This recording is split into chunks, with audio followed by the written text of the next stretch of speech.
আজকে আমরা পড়ব হচ্ছে কলাপসিং টেন্ডেন্সি অফ লাং অথবা ইলাস্টিক রেকয়েল টেন্ডেন্সি অফ লাং। এই কলাপসিং টেন্ডেন্সি ব্যাপারটা হচ্ছে যদি মাঝে মাঝে হচ্ছে লাংসের একটা টেন্ডেন্সি থাকে, যদি কখনো লাংস কোনো কারণে এক্সপান্ড হয়, তার চেস্টল থেকে লাংস নিজেকে টেনে ধরার বা পুল অ্যাওয়ে যেটাকে বলে, সেটা একটা টেন্ডেন্সি থাকে লাংসের, যেটা হচ্ছে কলাপসিং অথবা ইলাস্টিক রেকয়েল টেন্ডেন্সি নামে পরিচিত। কলাপসিং টেন্ডেন্সির কিছু কারণ আছে, এর মধ্যে প্রথমেই উল্লেখযোগ্য কারণ হচ্ছে সারফেস টেনশন।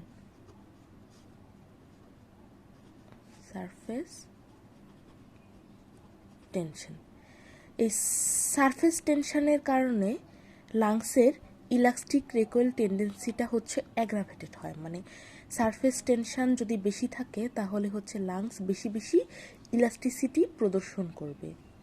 সেকেন্ড হচ্ছে লাংসের ইলাস্টিক ফাইবার। আমরা হচ্ছে হিস্টোলজিতে পড়ব যে ফাইবার সম্পর্কে, কোলাজেন ফাইবার, ইলাস্টিক ফাইবার। লাংসে থাকে সাধারণত ইলাস্টিক ফাইবার। ইলাস্টিক ফাইবারের কারণে লাংস হচ্ছে কলাপস হইতে চায়। এখন আমরা জানবো যে কি কি জিনিস লাংসকে এই কলাপস বা ইলাস্টিক রেকয়েল টেন্ডেন্সিটাকে প্রিভেন্ট করতে সাহায্য করে। প্রথমেই হচ্ছে আমাদের surfactant.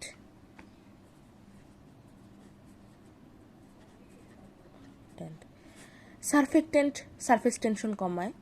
So as usual surfactant যদি বেশি থাকে তাহলে লাংস কলাপস হবে না। সেকেন্ড হচ্ছে যদি নেগেটিভ মানে ইন্ট্রাপ্লুরাল প্রেশার থাকে, হ্যাঁ, নেগেটিভ ইন্ট্রাপ্লুরাল প্রেশার থাকলে দেখা যাবে যে বাহির থেকে লাংসটাকে চেস্ট ওয়াল তার দিকে টেনে রাখছে, সে কারণে হচ্ছে লাংস হচ্ছে কলাপস হয়ে যাচ্ছে না। নেক্সট হচ্ছে রেসিডিয়াল ভলিউম লাংসে। রেসিডুয়াল ভলিউমের কারণে হচ্ছে লাংস সাধারণত কলাপস হয় না। অ্যালভিওলির সাইজ যদি বেশি থাকে তাহলে হচ্ছে সেটার ক্ষেত্রে লাংস সহজে কলাপস হবে না, অ্যালভিওলির সাইজ যদি বেশি থাকে। এটাই হচ্ছে টোটালি লাংসের হচ্ছে কলাপসিং টেন্ডেন্সি অথবা ইলাস্টিক রেকয়েল টেন্ডেন্সি। এখন আমরা আসি পালমোনারি সার্কুলেশন। ঠিক আছে, পালমোনারি সার্কুলেশন হচ্ছে সাধারণত দুই ধরনের হয়ে থাকে। একটা হচ্ছে high pressure low flow circulation, আর একটা হচ্ছে লো প্রেশার এবং হাই ফ্লো সার্কুলেশন। একটাতে প্রেশার কম থাকবে আর একটাতে প্রেশার বেশি থাকবে। সাধারণত প্রেশার কমের যে সার্কুলেশনটা সেটা হচ্ছে কিছু সিস্টেমিক আর্টারি, যা হচ্ছে লাংসের আগে ট্রাকিয়া, লাংসের ভেতরে হচ্ছে ব্রঙ্কিয়াল ট্রি, যেমন হচ্ছে টার্মিনাল ব্রঙ্কিউল বা লাংসের যে সাপোর্টিং টিস্যুটা, লাংসের outer coat adventitia, pulmonary artery vein, মানে ওভারঅল লাংসের সব কিছুকে হচ্ছে আর্টারি সাপ্লাই দিবে। আর এক্ষেত্রে কাজ করে হচ্ছে ব্রঙ্কিয়াল আর্টারি। আরেকটা ব্লাড সাপ্লাই হচ্ছে low pressure high flow circulation. এটার ক্ষেত্রে পালমোনারি আর্টারি কাজ করে। এটার ক্ষেত্রে কি হয় যে ভেনাস ব্লাডটা হচ্ছে পালমোনারি আর্টারি বহন করে লাংসের ক্যাপিলারিতে নিয়ে আসে। এখানে এনে তখন কি হয়, অক্সিজেনটা যোগ হওয়ার কারণে ভেনাস ব্লাডটা হচ্ছে মানে খারাপ রক্তটা ভালো রক্ত হয় এবং কার্বন ডাইঅক্সাইডটা রিমুভ হয় আর কি। তো হচ্ছে এক্ষেত্রে কাজ করে হচ্ছে পালমোনারি আর্টারি, যেটা হচ্ছে ভেনাস ব্লাড ক্যারি করে, এবং হচ্ছে এক্ষেত্রে কাজ করছে ব্রঙ্কিয়াল আর্টারি, যেটা হচ্ছে আর্টেরিয়াল ব্লাড ক্যারি করে। আচ্ছা, এখন আমরা জানবো হচ্ছে ভেন্টিলেশন পারফিউশন রেশিও ব্যাপারটা আসলে কি। এখানে দুইটা টার্ম আছে, একটা হচ্ছে ভেন্টিলেশন আর একটা হচ্ছে পারফিউশন। ভেন্টিলেশনের ব্যাপারটা হচ্ছে যে মানে লাংসে যতটুকু পালমোনারি ভেন্টিলেশন হয়, দ্যাট মিনস অক্সিজেন সাপ্লাই যতটুকু হয়। আর পারফিউশনের ব্যাপারটা হচ্ছে ব্লাড ফ্লো এর একটা ব্যাপার। পারফিউশনের ব্যাপারটা হচ্ছে লাংসে টোটাল হোল লাংসে ব্লাড ফ্লো যতটুকু হয়। এটার ইকুয়েশনটা হচ্ছে V/Q, ventilation by perfusion. Total লাংসে 4.2 লিটার যদি ভেন্টিলেশন হয় তাহলে হচ্ছে ব্লাড ফ্লো হয় হচ্ছে 5.5 লিটার। তাই একটা নর্মাল রেঞ্জ ভেন্টিলেশন পারফিউশন রেশিওর হচ্ছে 0.8। এখন কোনো লাংসে যদি ভেন্টিলেশন কমে যায়, দ্যাট মিন্স তখন কি হবে, partial pressure partial pressure of অক্সিজেনটা ফল করবে, মানে ভেন্টিলেশনটা কমে গেলে, কারণ তখন তো অক্সিজেন সাপ্লাই হতে পারছে না। অপরদিকে অক্সিজেন সাপ্লাই হতে পারছে না ঠিকই, কিন্তু পারফিউশনটা তো ঠিক আছে, ঠিক আছে, তাই পারফিউশনের কোনো চেঞ্জ হবে না, কিন্তু এখানে ভেন্টিলেশনটা কম হওয়ার কারণে পার্শিয়াল প্রেশার অফ অক্সিজেনটা কমে যাবে, কিন্তু অপরদিকে আবার হ্যাঁ পার্শিয়াল প্রেশার অফ কার্বন ডাইঅক্সাইডটা বেড়ে যাবে। কারণ কি বেড়ে যাওয়ার কারণটা হচ্ছে আমার ভেন্টিলেশনটা কম হওয়ার কারণে অক্সিজেনটা কমে যাচ্ছে, আর অক্সিজেন কমে গেলে কার্বন ডাইঅক্সাইডটাকে তো হচ্ছে লাংস থেকে রিমুভ করার যে ক্যাপাবিলিটি, গ্যাসিয়াস এক্সচেঞ্জ যেটাকে বলে, সেটা হচ্ছে করতে পারছে না, সেজন্য হচ্ছে পার্শিয়াল প্রেশার অফ কার্বন ডাইঅক্সাইডটা বেড়ে যাবে। অপরদিকে যদি হচ্ছে পারফিউশনটা কমে যায়, মানে আগে ভেন্টিলেশনটা কমার কারণে এটা হয়েছে, যদি পারফিউশনটা কমে যায় তখন কি হবে, তখন উল্টা ঘটনা ঘটবে, তখন হচ্ছে পার্শিয়াল প্রেশার অফ কার্বন ডাইঅক্সাইডটা লেস হবে। কারণ হচ্ছে যে কার্বন ডাইঅক্সাইডটা যেটা ডেলিভার হইতো, হ্যাঁ মানে সেটা হচ্ছে সেটার অ্যামাউন্টটা কমে যাবে, কারণ হচ্ছে অক্সিজেনটা কিন্তু ঠিকই থাকবে, তাই পার্শিয়াল প্রেশার অফ অক্সিজেনটা হচ্ছে বেড়ে যাবে। কিন্তু পারফিউশন কমে যাওয়ার কারণে ব্লাডের মাধ্যমে তো হচ্ছে কার্বন ডাইঅক্সাইডটা ডেলিভার হতো, বা একটা গ্যাসিয়াস এক্সচেঞ্জের ব্যাপার থাকতো ব্লাড ক্যারি করার মাধ্যমে, সেটা হচ্ছে কমে যাবে। সেই কারণে যদি পারফিউশন কমে যায়, পার্শিয়াল প্রেশার কার্বন ডাইঅক্সাইডটা কমে যাবে, কিন্তু অক্সিজেনটা বেড়ে যাবে। এই দুটো হচ্ছে totally inter relationship between ventilation perfusion ratio. এখন কোন একটা আপরাইট হিউম্যানে, আপরাইট মিন্স বসে আছে এমন কোনো হিউম্যানে ভেন্টিলেশন পারফিউশনের কি কি ব্যালেন্স থাকবে, সেটা আমরা চিন্তা করব হচ্ছে লাংসের অ্যাপেক্স এবং হচ্ছে লাংসের বেস চিন্তা করে। আমরা সেটা চিন্তা করব হচ্ছে লাংসের অ্যাপেক্স এবং লাংসের বেস চিন্তা করে, ঠিক আছে। তো আপরাইট হিউম্যানে কি হবে, অ্যাপেক্সে ভেন্টিলেশনটা কম থাকবে, কিন্তু বেইজে হচ্ছে ভেন্টিলেশনটা বেশি থাকবে। আচ্ছা, আর আপরাইট হিউম্যানে অ্যাপেক্সে পারফিউশনটাও কম থাকবে, বেইজে ভেন্টিলেশন বেইজে পারফিউশনটা বেশি থাকবে, মানে ভেন্টিলেশন আর হচ্ছে পারফিউশন। আচ্ছা ঠিক আছে, তার মানে দেখা গেল যে আপরাইট হিউম্যানে অ্যাপেক্সে ভেন্টিলেশনও কম, পারফিউশনও কম, বেইজে হচ্ছে ভেন্টিলেশনও বেশি থাকে, পারফিউশনটাও টোটালি গ্রেটার থাকে। তাইলে রেশিওটার ক্ষেত্রে আমরা কি দেখব, মানে ভি কিউ রেশিও অ্যাপেক্সে বেশি হয়ে যাবে আর বেইজে হচ্ছে কমে যাবে। কারণ আমরা কি জানি ভেন্টিলেশন পারফিউশন রেশিও হর ডিভাইডেড বাই লব, তো কিউ তো এখানে বেসের ক্ষেত্রে কম আর ওদিকে হচ্ছে বেশি, লব যদি বেশি হয় তাইলে অটোমেটিক রেশিও হচ্ছে বেড়ে যায়, আর লব যদি কম হয় রেশিও বেড়ে যায়, লব যদি বেশি হয় তাহলে হচ্ছে রেশিওটা অটোমেটিক কমে যায়, সেই জন্য হচ্ছে। আর পার্শিয়াল প্রেশার অফ অক্সিজেন যদি চিন্তা করি তাহলে হচ্ছে সেটা অ্যাপেক্সের ক্ষেত্রে পার্শিয়াল প্রেশার অফ অক্সিজেনটা হচ্ছে হাই থাকবে এবং বেসের ক্ষেত্রে হচ্ছে লো থাকবে, যেহেতু পারফিউশনটা হচ্ছে মানে রেশিওটা হচ্ছে বেশি। আর partial pressure of carbon dioxide যদি চিন্তা করি তাহলে সেটা হচ্ছে বেসের ক্ষেত্রে লো থাকবে, কিন্তু অ্যাপেক্সের ক্ষেত্রে হাই থাকবে, কারণ এই যে রেশিওটা হচ্ছে কম।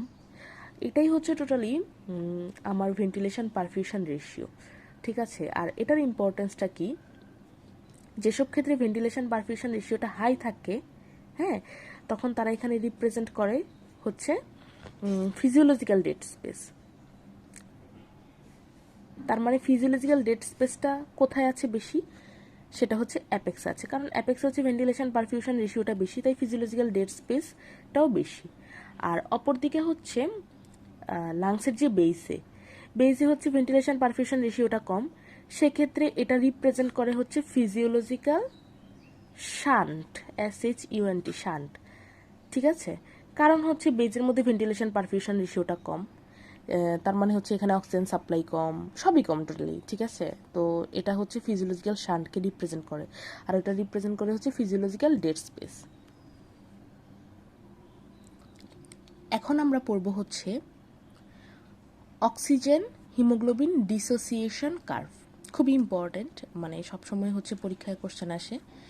আমাদের জিনিসটা বুঝতে হবে যে অ্যাকচুয়ালি টোটাল হোল ব্যাপারটা কি। ঠিক আছে, তো আমরা এখানে একটা গ্রাফ আঁকলাম। নিচে হচ্ছে পার্শিয়াল প্রেশার অফ অক্সিজেন, আর এখানে হচ্ছে হিমোগ্লোবিন স্যাচুরেশন। ঠিক আছে, এই টোটাল ব্যাপারটা হচ্ছে মানে একটা গ্রাফিক্যাল রিপ্রেজেন্টেশন। আমরা জানি যে আমাদের অক্সিজেন এবং হিমোগ্লোবিনের মধ্যে একটা রিলেশনশিপ রয়েছে।